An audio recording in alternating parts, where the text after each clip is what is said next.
It's me again. Today's date is December 27th, 2022. It is a Tuesday. This morning, there was an 8K filed by Next Bridge Hydrocarbons, which talked about the merger. More or less, it isn't a merger like what you think it is. It's what we've talked about, what the S1, as stated here, explained. The other working interests of the Oro Grande are coming on board. The other working interest is predominantly Greg McCabe under Wolfbone Investments, which is a wholly owned subsidiary of McCabe Petroleum. So Wolfbone Investments is coming on. And according to the S1, this is what's interesting for me. So according to the S1, Wolfbone Investments had 25% of the working interest and 18.75% of the revenue interest. The working interest would be the business aspect, and then the revenue interest is the oil and gas rights, essentially. McCabe also owns royalties, 4.5% under Magdalena. As you can see here, University Lands also owns 20% of those royalties. If you see revenue interest but no working interest, that's royalty. But if you compare the two to the S1 and the 8K release, you'll notice that there's a discrepancy.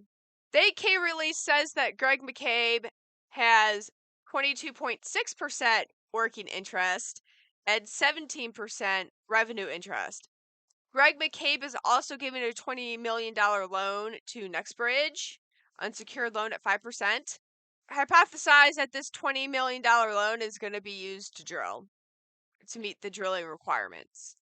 That is my hypothesis for those 5 wells that must be completed. I think this will fund those 5 wells. Okay, that's fine. That's great. A $20 million loan. What's really interesting to me is that there's that share discrepancy.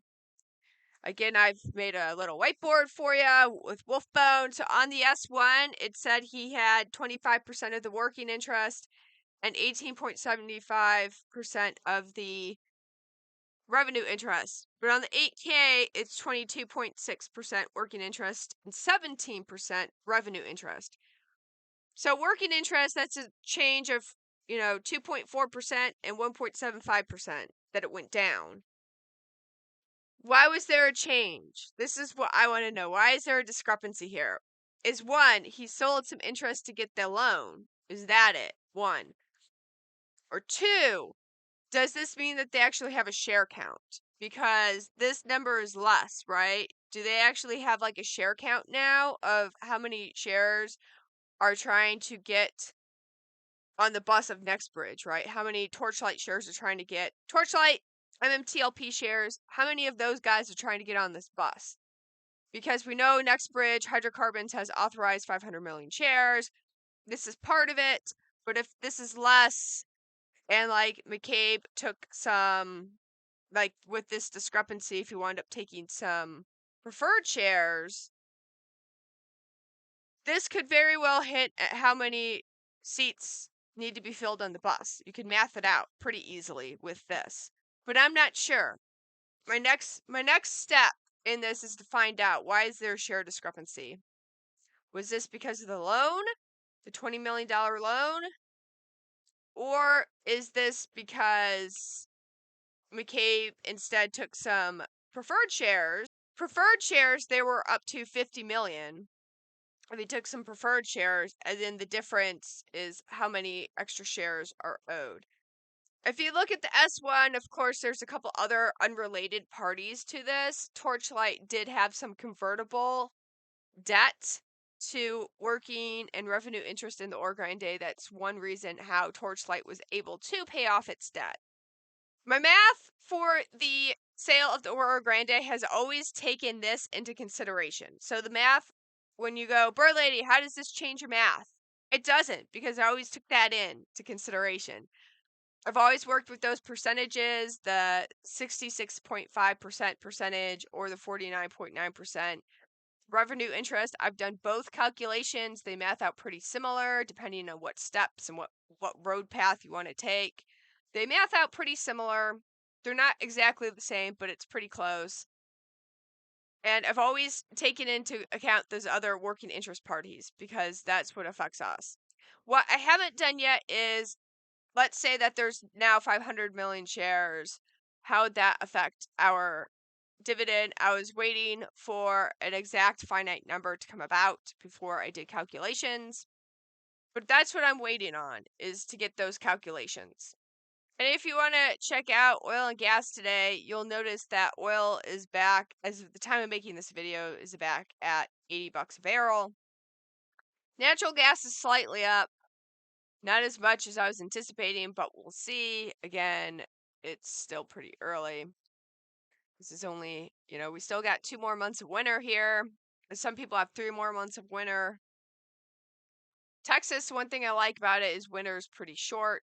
That's fine. But we have some winter left. So that's what I wanted to point out today was the 8K filing, and I wanted to talk about what I saw, the discrepancy of the working and revenue interest for Wolfbone. I found that really interesting. And that could be 2 possible scenarios why that is. One, he sold some of that for the loan to give to Next Bridge for, drilling.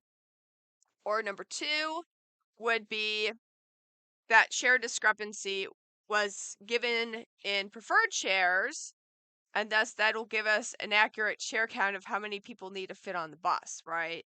If that's the difference, then that would mean that, we have up to 500 million shares, but we'll see. It could be a number of pathways to take. And in terms of Next Bridge shares, brokerages, JP Morgan is still showing a contra share this morning. Some people, like on Trading 212, have reported, oh, look, it's changed its name to Next Bridge. Is that really a Next Bridge share, or they're just telling you it's a Next Bridge share? So, good thing to do if you want to check is to call up AST and say, hey, I have the shares in my brokerage. They said that they're Next Bridge shares now, but I need to check. Is my name here in book entry form? Because that's how it's stated in the S1. Your name will be recorded in book entry form if you have a street name share, because you are the beneficiary. And that might be a good way to check. Are these really Next Bridge shares, or is the brokerage just trying to pull one over me? Last night, John Berta had come on a Twitter space, and he was invited to come on there, and he did wind up coming on there, and he came on there like 3 hours after I joined. It was a long space. It was long. And he answered a bunch of questions. And there's some videos out there. You should check it out. Okay, guys, that's it for today. That's the news to report. Again, we're still waiting to see what brokerages are going to do. How are these shares going to be reconciled? End of the year wise, we have until Friday to figure something out. Otherwise, the books are unreconciled and carry over to a forensic accounting standpoint, for 2023. Which I don't know if they want that or not, but we will see. And John Berta said that after the first of the year, we should get some press release about the oil and gas presentation. Hopefully this time we will actually get that presentation about the oil and gas. Okay, guys, I will see you soon. Goodbye.